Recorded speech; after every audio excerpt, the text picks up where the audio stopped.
Hello once again and welcome to COMX-TV. I'm Mike. And I'm Steve, and we're still glad you're watching. We're glad you were watching last week, and we're glad you were watching this week. Maybe next week, too. The show is not about comedy, comedians, or anything like that. This is a very serious show. It's about Steve and myself. Anyway, it's about comic books, art, cards, sports, animation, music, movies, notes, whatever the heck we want to make it about. Not comedy, unless it has something to do with a comic book. This is our second show, and it's probably not much better than last week, but hey, it's got to be getting better than the first show. As always, each of us will be reviewing the hottest new comics in the market along with what we like coming in the coming months, including DC, Marvel, Independence, all the funky stuff that Mike here will be reviewing. Mark, how many years have you known me? Mike here. Okay, along with comics, we will discuss collecting as a hobby, collectibles, trading cards, movies, animation, and throw in a bit of everything else.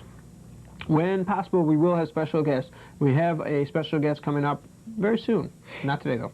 In the coming weeks, we hope to have a celebrity collector and to join us for a real quick interview. Then we see how our interviewing skills are, and maybe more. Maybe we can get some of the major names that do the drawing and penciling and editing on our show, and hopefully we will. So just keep watching and hang with us. Bravo, Stevie. Let's quickly go over our rating system. If a comic is fantastic, the price is good, well, the price doesn't matter that much anyways. If the comic is good, the art's good, story's good, and without a doubt, everybody in the world should own a copy. It gets 5. If it's very good, but just misses by greatness, you know, you just didn't like one character in it, or the girl didn't appeal to you, and possibly it could be a 4. If the comic is good, it's just good, it gets 3. If the comic is okay, but might be better off waiting a couple weeks down the line till the next newest character comes out in that series, it gets a 2. And lastly, if the comic unequivocally sucks, and we don't even know why we reviewed it, let alone why you're going to buy it, then it gets 1, or maybe a half, or maybe 0. Generally a 1. That's it. So let's get this show moving with our first segment. Anyways, let's get this show on the road. We're going to review these new comics that have come out within the past week or so. By the time you see this, it'll probably be a month. And Stevie can start it off. Okay, my first one is Predator Race War, number 0. Jordan Raskin did the cover, Jerry Prosser is the editor, and Kerry Grazzini is design. This one is sort of a different twist to it. It really does not have a basic Predator storyline. You really don't see much of the creature until the end of the book, and really we'll have to follow the series to see how it continues. The book itself is $2.50, and I gave it a rating of a 2. Golly. Did you rate it? I didn't read that one. Okay. Can't say anything about it. Okay, as usual, I do the independent stuff, all the weird stuff if I can. Okay, and starting this week off, we've got some great stuff. My first book this week was Mr. Lizard 3D. Came with these funky 3D glasses. And this next part here, got this little 3D, oh, not 3D, this little pill here, came with it. Little instructions say, drop capsule in warm hot water and watch. For children 5 years and above, not to be taken internally. We'll drop that in there. Get down there, boy. And we'll let that sit there while we get on. Okay, I picked this one up for 2 reasons. For the glasses and for the little capsule. Ooh, he's grown already. Okay, let's see. This book is by John Hartman and Michael Hawkins. In the first story, Mr. Lizard goes to college. Mr. Lizard goes to college. Nearly gets killed by a class of crazy women and has the school jock after him. In the second story, you learn the origin of Mr. Lizard and his pal Ralph Snart. Snart. The 3D effect is really good. If you sit there and actually concentrate on it, you can see the 3D. And it was $3.50, but it's a decent price considering all the little toys you get. So I give it a 3 for the effect and for the Mr. Lizard foam toy. Isn't this great, kids? He's a little wet, but there he is. All right, Stevie. Mr. Lizard. Wait, let me squeeze him out. Wring Mr. Lizard out. There we go. He looks a little better now. Draining Mr. Lizard. Draining the lizard. There we go. Okay. For my next choice is Batman Legends of the Dark Knight, number 46. Doug Monica is the writer, Russ Heath is the artist. this story is really not for everyone. This story really seems to be, it's very boring. It doesn't really pick up very much. The artwork is very, very early-ish, like the earlier comic books. I wouldn't recommend this book to anybody. I gave this a half a star. It didn't even make our rating. For people who do collect Batman, the price of the book is $1.75, but I just wouldn't recommend buying it at all. Wow, Stevie, it was pretty harsh on Batman. The Dark Knight's going to come and kill us on the next show. Excuse me. My next book this week is Young Blood, Strike File #1 of a 4-issue series. This is from Image Comics. This is a neat book because after reading the first story about Chapel, you flip the book over and you read a story about the Allies. In the middle is in the middle of the book is a very hot pinup of Glory. She is good looking. Both stories are written and penciled by Rob Liefeld. The Chapel artwork has a bit more of an edge to it, giving it a harder look. And on the other hand, the Allies story is clean and bright like the characters that are portrayed in the story. I thought the art and stories were both excellent. It's printed on high-gloss paper, and at $2.50, it's a really good deal. I'll give it a 4, and would recommend collecting all of the issues of this miniseries. I read it too, and I would have gave it a 5. 5? I really highly recommended it. Good boy. And the pinup was awesome. With the pinup, I might put it up to 4.5. Okay, my next is Wild Thing #1. Wild Thing. Simon Johnett is the writer, Duke Mighton is the artist, and Steve Whitaker does colors. Daisy Duke? The cover on this is it's embossed, it's raised up, it's a very unique cover. I would definitely buy it for the cover alone, but the storyline opens up where you see the Marvel Universe, all the heroes are killed. It's this gentleman's on a mind-enhancing machine, and he fought all the Marvel heroes, all but one, and he destroyed all of them. Well, he ends up getting killed. Well, in the story, get Snork out of here, there's one person called Nikki who virtually goes into the mind-enhancing machine, and everything to her seems real. Now, this book, it's got a very, very good storyline with it. The colors and artwork in it are phenomenal. I definitely would buy it, and I recommend it. It was a 4. Cool. Okay. I didn't read it. Can't tell you. My third book this week is Concrete Eclectica, #1 of 2. This is from Dark Horse Comics. It's a collection of art and short stories by Paul Chadwick, who writes and draws Concrete. There's a good Concrete Halloween story in there, and a collection of watercolors that's done by Chadwick, and that's pretty nice, although the story is a little bit short. There's a beginning of 100 Horrors, where Chadwick plans on doing 100 short 1 or 2 page horror-like stories. It's mediocre. The book is decent, although I would have liked an entire Concrete story, because Concrete seems like an interesting character. And the mishmash was kind of mishmashy.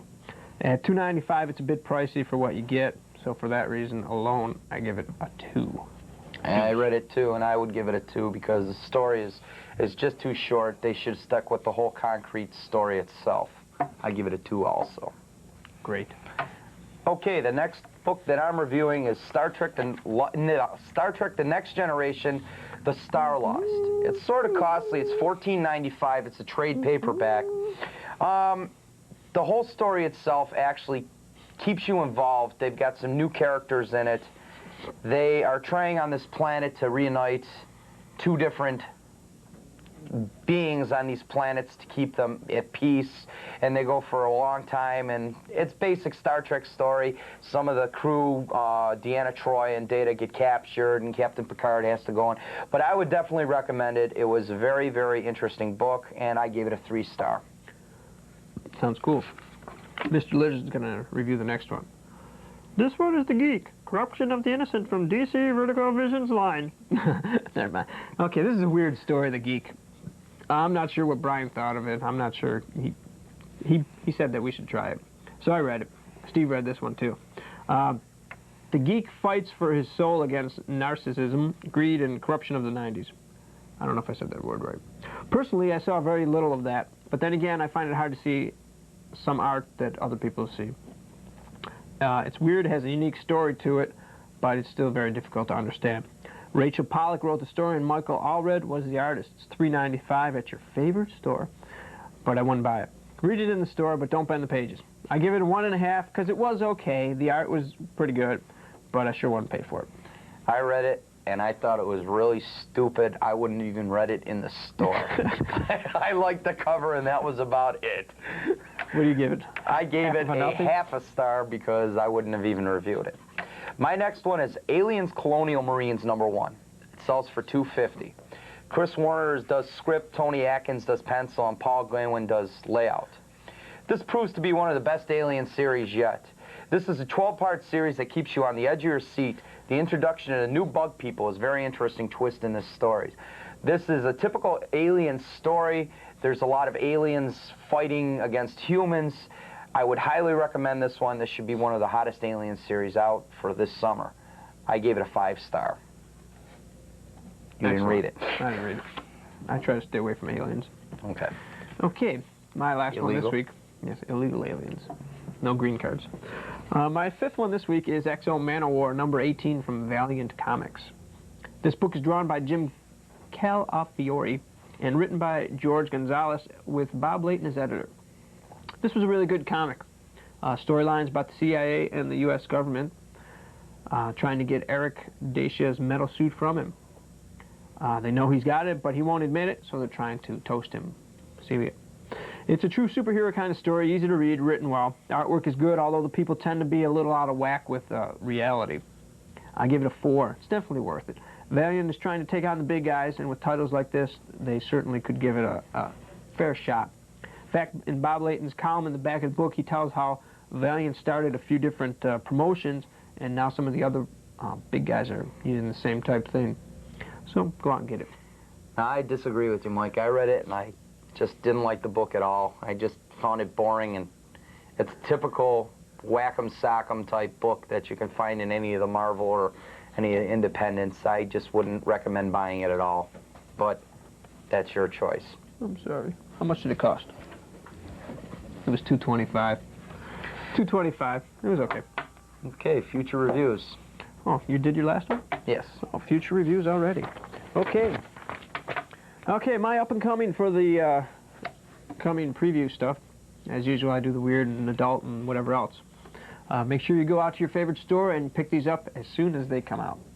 And remember, tell them that COMX-TV sent you. Anyways, Twilight X #1. It's black and white. It's from Antarctic Press. This is first in the new regular series. Jed and Toots battle neo-Nazis and puzzle over ding-dongs, as if that's a problem. Jed is the last survivor of his Special Forces team, and Toots is his love. So, as they say in the story, after war, before peace, what lies between is Twilight X. It's black and white, costs $2.50, should be out in June.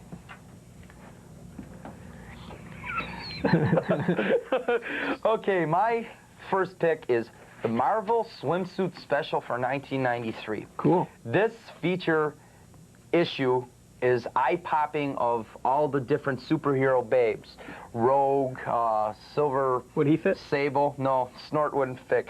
Joe Jusko is the artist, and this comes out, it's supposed to be released June 24th, and I highly recommend this for anybody who collects Marvel books. Yeah, I've seen some of the past ones. Some of Joe Jusko's art is phenomenal, so this should be proved to be one of the best. She-Hulk? She looks pretty good in those. She-Hulk looks real good in green hair. Yeah. Okay, my second one this week is Cold Blooded #3 from Comico. It's also a black and white, as most of these I end up picking are. This one looks kind of neat. It's an American vampire saga. It's always, I always like vampires. As you can see on this shirt here, got a nice vampire on it. Mephisto. Got it in New York City. So I'm a bit partial to vampires. Tom's a vampire, and Celia is dying in the hospital, which is always a problem. He leaves the house and finds a city of flesh and blood. Gets all excited there. Cover has a unique overlay that lets the reader see the world through the eyes of a vampire, and it has a special foil embossed logo, as every other comic has these days, these foil and hologram and holographic covers on them. It's a bit pricey at $4.95 since it's black and white, but if the art's good and the story's good, it should be worth it. Okay, my next one is Deadpool #1. This book is $2.95. It's a 4-issue limited series. Puts Deadpool against Juggernaut, Black Tom Cassidy, Nako, and the wicked new villain Slayback. Black Tom Now Cassidy. yes, Black Tom Cassidy, very vicious dude. Now this cover on this book is going to be a Prism cover. It's going to be a limited edition, and it's being released June 17th. So hopefully everybody can get out there and get them before they're all sold out. Cool. Continuing in my black and white vampire vein, if you'd like to continue in my vampire veins, is Dreamwolves #1 from London Night Studios. Desire is the female werewolf who falls in love with the king of the vampires. Apparently, there's another short story, Meat Cutter #34. This book will have a dark cover hiding the real horrific second cover on it. For that reason alone, it might be worth looking at. I would gather it's for mature readers only. It's $2.95, should be out in June. Okay, for my third one, another one, my favorite, Conan the Barbarian, $2.71. Conan leads his free companion straight into the horrors of Dark Valley, which shows up in a lot of his other books. Is Esperana in love with Devourer of Souls? This Devourer of Souls, it seems he's around all the time. No matter how many times Conan kills him, he's back. So this should prove to be a very interesting book. Being released June 17th, $1.75. He must eat a lot of souls to continue He does. life. He turns them into little worms, and then he just gobbles them down like Snork does. That's cool. Okay, my next one is the Ultraverse series from Malibu Comics. This looks like it could be really good. Could take on some of the big guys. These are all color and cost $1.95. Included is Hard Case #1, where Hard Case becomes an action movie star and has to stop a psycho. Then there's Prime #1. He flies at supersonic speed, sheds bullets, begins a one-man crusade against crime. Sounds vaguely familiar. Really? Lastly, able to leap tall buildings in a single bound. Could be. Could be. Lastly is Strangers #1. 59 strangers in a cable car in San Francisco suddenly all get mysterious powers when the car is struck with some kind of mysterious force. Some die because it's a little too strong for them. Others don't feel it, so they never know they have it. Still others become villains, others become heroes. This looks like the best one of the group, so you might want to check that one out. As I said, they're all $1.95. Okay, my next one is Ghost Rider #40. Blade goes after Ghost Rider and Demogoblin. When Frank Drake offers Ghosty a hand, somebody meets an untimely death. And when them two get together, anything can happen. This is supposed to be released June 9th. It's $2.95, and I would definitely buy it. Okay. Ghost Rider. Okay, my last pick this week, these are my up-and-comings, is Vixen Wars #5 from Raging Rhino Production. This is a very weird book. I don't know why I picked it, but out of all of them I went through, I narrowed it down, and this was the last one. Terra 954 joins forces with Raphael, and they steal a shuttlecraft. They're being chased by Hideo Lee and Madame Lunt. It looks like it has some hot-looking babes, and that's pretty much the reason why I picked it. Might be worth looking at. It's another black and white, of course, and this one cost $2.95. Did they steal the shuttlecraft from the Enterprise? I believe so, yes. We'll have to read it and find out, though. Okay. Okay, for my last pick, I'm going with Wolverine #71. Is Magneto really dead? When Wolverine, Rage, and Jubilee journey to the Savage Land and stumble upon clues, it might suggest that he is alive. Being released June 27th at $2.95, this one definitely has promise in it to find out if Magneto is dead or alive. I would definitely buy it. Oh, Mr. Lizard! No! Yeah, we'll let Mr. Lizard go swimming again. Okay. Okay, that's it for our reviews and our previews for this week. Oh, I got water all over. Okay, upcoming shows include the show at the Elks Lodge, 285 Kenmore Avenue on June 6th, which might be passed already.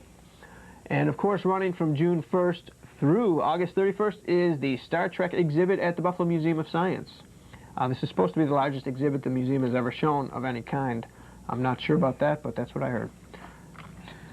Till the end of August. We'll see if we can check that one out. Yeah, we'll see if we can get in there and do some taping. If you have a show to announce, comments, questions, anything else, send us a note, line, photos, nude if you can, to COMX-TV, P.O. Box 2727, Buffalo, New York, 14240-2727. It should be on your screen right now sometime. Yeah, it'll be coming down the screen. And as we do every week, Steve is going to show us some cards. Take it away, Stevie. Okay, the first set of cards I'm going to show you are going to be the Cosmic Teams trading cards. These are by Skybox out of DC. Basically, they're very similar to most of the other Skybox cards, the Marvel, not the Marvel Universe, but the old Marvel cards. These, I would definitely think twice about purchasing.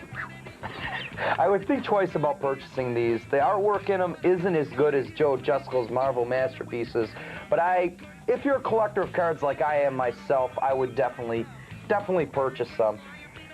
So they give you a little review on the back of what the character's doing, and on the front they got a wonderful picture. That's my first set of cards.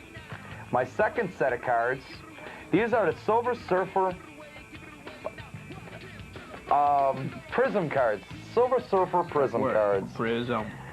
These I would definitely recommend. They're a little bit more costly, but definitely the quality in these cards compared to the cards that I just showed you.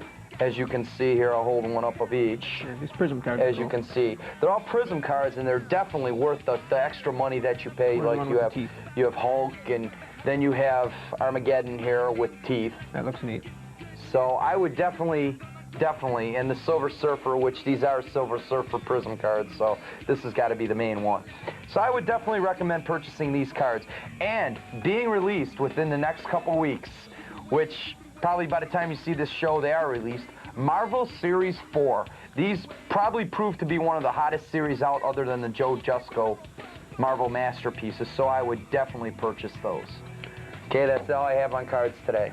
Do you always open your cards? Do you open all the packs? I open all the packs, and then what I do is I just get one full complete set, and I store those. I put those in comic plastic holders, and then I put the other ones back into the packs.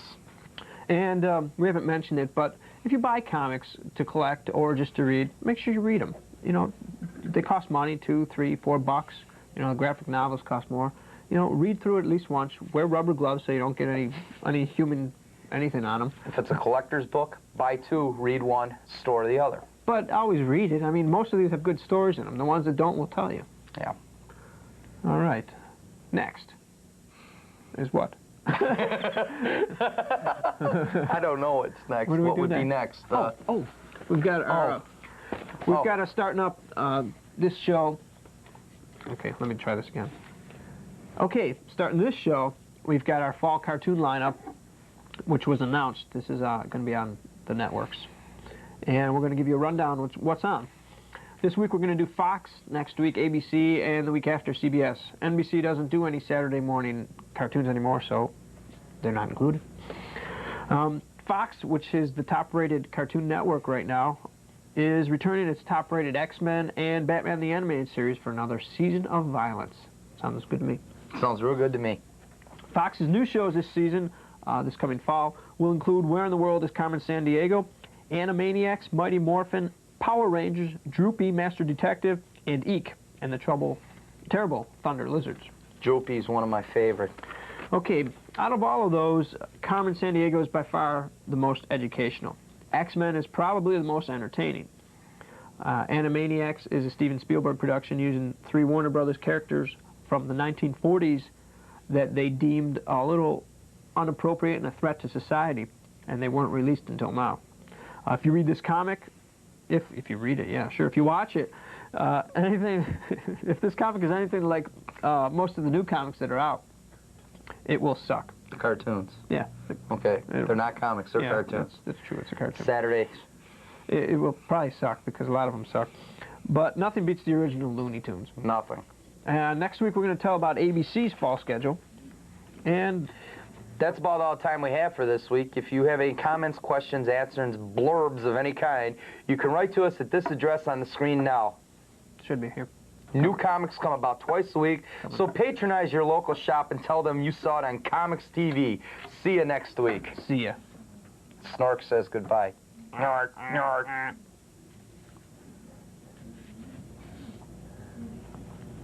Good night.